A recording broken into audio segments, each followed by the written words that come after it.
Muffle furnace लेते हैं और मफल फर्नेस में टेम्परेचर को सेट करते हैं 105 से लेकर 110 डिग्री सेंटीग्रेड टेम्परेचर हम सेट कर देते हैं किसमें, मफल फर्नेस से। आपने लैब में देखा होगा एक पिंक कलर का इंस्ट्रूमेंट रखा है, देखा था किसी ने, मफल फर्नेस, ठीक है, ये आपने पिंक कलर का इंस्ट्रूमेंट देखा होगा, ये अपने लैब में रखा होगा, मफल फर्नेस। सबसे पहले क्या करा हमने, टेम्परेचर सेट कर दिया 105 से लेके 110 डिग्री तक टेम्परेचर को सेट कर दिया और इनटू परसेंट का 100। चलो देखो परसेंटेज ऑफ मॉइस्चर निकालते कैसे हैं, इसका फॉर्मूला है loss of weight due to removal of moisture, इसको क्या बोलेंगे हम, W2, ठीक है। और स्टार्टिंग में हमने जो कोयले का सैंपल लिया था वो 1 ग्राम लिया था, उसको हमने क्या कह दिया था, W1। अब हम इससे क्या कर लेंगे, इसका जो भी हमारा लास्ट में फाइनल रिजल्ट आया है उसको रखेंगे डिवाइड में, हमने जितना भी कोल सैंपल लिया है, जैसे 1 ग्राम लिया है 1 ग्राम रख देंगे इनटू 100 कर देंगे, कैलकुलेशन कर लेंगे तो हमें ये पता चल जाएगा कि हमारे कोयले में नमी कितनी है, ठीक है। तो ये नमी निकालने का फॉर्मूला है। अब हम देखते हैं नेक्स्ट क्या है, ये जानना बहुत जरूरी है। इसके लिए हमें आपको पता है कोल सैंपल में जितना भी मॉइस्चर होगा, मान लीजिए यदि कोई कोल सैंपल है उसमें मॉइस्चर कैसा है, बहुत ज्यादा है, उसमें नमी ज्यादा है, क्या हमें इसकी क्वालिटी अच्छी होगी कि बेकार, उसकी क्वालिटी खराब होगी भाई, पुअर क्वालिटी होगी। मॉइस्चर नमी ज्यादा है तो कोयला देर से जलेगा ना, उसमें बहुत ज्यादा फ्यूल लगेगा उसको जलाने में, इसलिए हमारे अच्छे कोयले के लिए उसमें मॉइस्चर कम होना चाहिए, नमी कम होना चाहिए, है ना। अगर मॉइस्चर ज्यादा हो रही है तो अच्छा क्वालिटी का कोयला नहीं माना जाएगा, ठीक है। इसलिए हम परसेंटेज ऑफ मॉइस्चर हमेशा निकालते हैं। तो ऐसा कोयला जिसमें नमी का परसेंटेज बहुत ज्यादा होता है तो उसकी कैलोरीफिक वैल्यू पे क्या हो जाती है, कम हो जाती है, यानी तो जलने पर बहुत ज्यादा ऊष्मा हमें नहीं देगा, इसलिए हम इसको निकालते हैं, ठीक है। Significance of percentage of moisture, ठीक। नेक्स्ट है, एक हमने देख लिया एनालिसिस कौन सा, परसेंटेज ऑफ मॉइस्चर। अब दूसरा देख रहे हैं percentage of volatile matter. Volatile matter मतलब क्या होता है, वॉलेटाइल मतलब होती है गैसेस जो वॉलेटाइल हो जाती है, जब हम किसी भी कोल सैंपल को थोड़ा सा गर्म करते हैं तो उसमें से कुछ गैसेस बाहर निकलती हैं, ठीक है। अब ये गैसेस कुछ कंबस्टिबल भी होती है, कुछ नॉन कंबस्टिबल भी होती है, जो क्या करती है कहीं ना कहीं हमारे कैलोरीफिक वैल्यू को अफेक्ट करती हैं। मतलब जो नॉन कंबस्टिबल गैसेस होती हैं जो जलती नहीं है, वो क्या होगा, अगर हमारे कोल के अंदर प्रेजेंट होंगी तो हमारा कोल उतनी ही देर में जलेगा।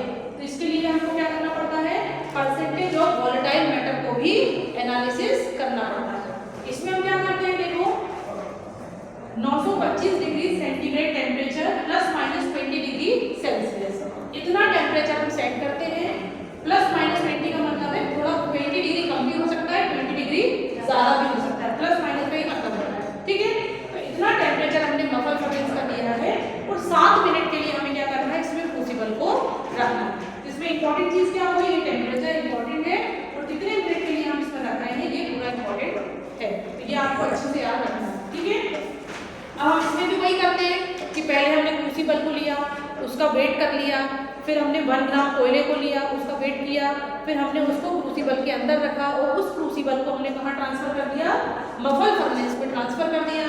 मफल फर्नेस का टेम्परेचर हमने इतना सेट करके रखा हुआ है ना, 7 मिनट तक हमने उस क्रूसिबल को उसमें रहने दिया, फिर क्रूसिबल को हमने उसमें से बाहर निकाला, फिर हमने उसको किस में रखा था, थोड़ा सा कूल किया था और फिर हमने उसको डेसिकेटर में रखा था और फिर से हमने उसका वेट कर लिया।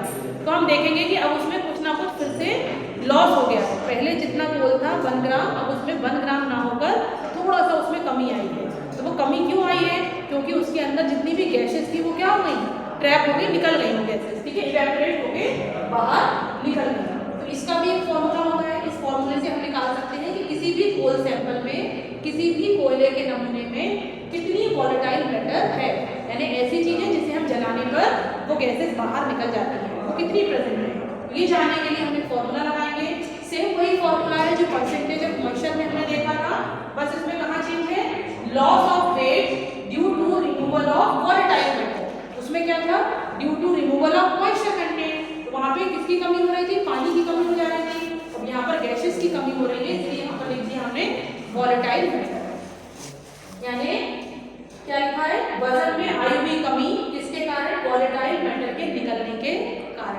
Divided by weight of whole sample taken, यानी जितना होल सैंपल हमने स्टार्टिंग में लिया था, जैसे 1 ग्राम लिया था तो वो उसका वेट यहाँ पर आ जाएगा 1 ग्राम इंटू 100, क्योंकि हम परसेंटेज निकाल रहे हैं। तो ये हमारा हो गया फॉर्मूला, किसको निकालने का, परसेंटेज ऑफ वोलेटाइल मैटर को निकालने का।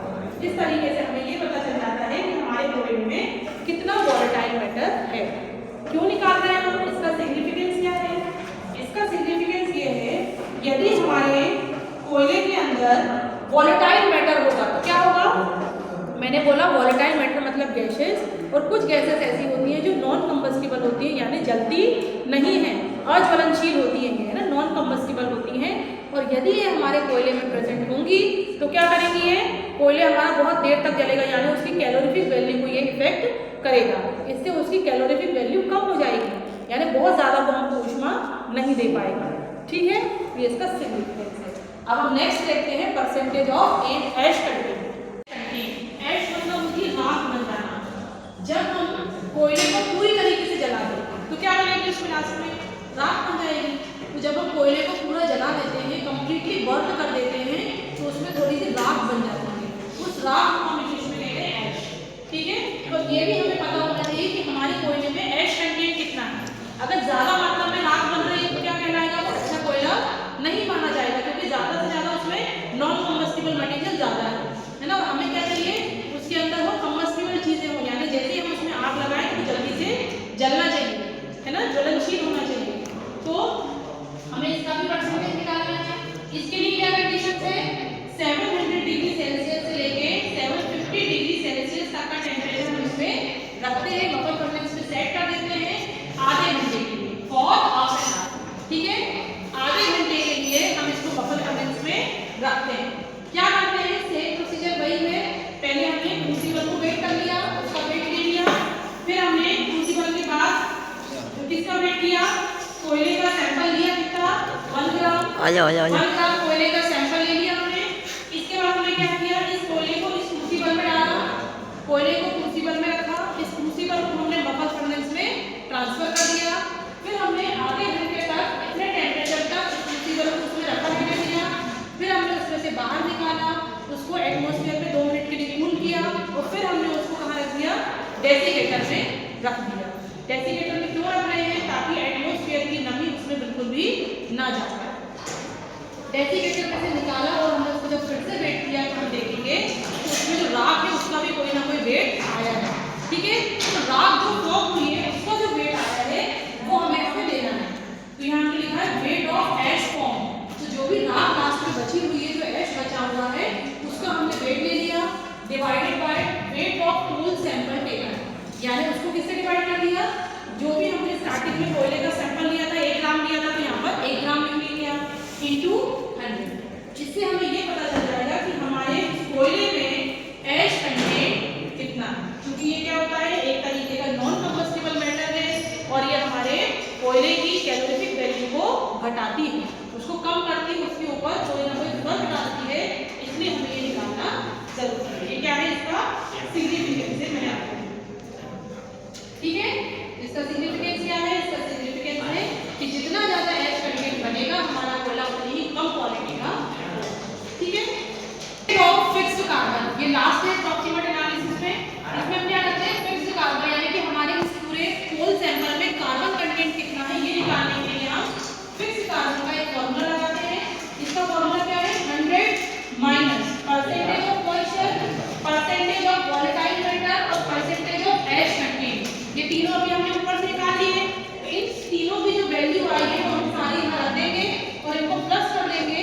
जो भी आंसर आएगा उस प्लस में से उसे 100 में से माइनस कर देंगे, तो जो हमारा फाइनल आंसर आएगा वो क्या आएगा, परसेंटेज ऑफ फिक्स्ड कार्बन। इस तरीके से हमारा अप्रॉक्सीमेट एनालिसिस कंप्लीट हो जाता है, और इससे हमें ये पता चलता है कि हमारे कोयले की क्वालिटी कितनी अच्छी है। यदि क्वालिटी पुअर होगी तो वो कहीं ना कहीं कैलोरीफिक वैल्यू पर इफेक्ट डालेगी, इसलिए हम इस आपको निकालते हैं।